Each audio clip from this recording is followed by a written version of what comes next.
Hi, welcome to this video. We're going to guide you through how to customize Binance home screen.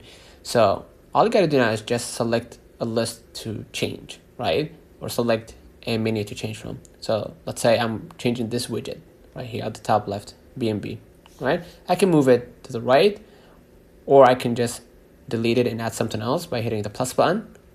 You can see many widgets that you can add on Binance. Let's say BTC valuation. Hit confirm here that I want to add this widget, right? Maybe let's say I want to remove the crypto list or the coin list, excuse me. You can edit the list by adding favorite, alpha, maybe changing priorities, etc. Right? You can also basically, you can change this. Let's say I don't want P2P orders. Hit plus button and add something else. Let's say hot topics. Confirm. Right? If I want to add something else, because there is a little bit of space,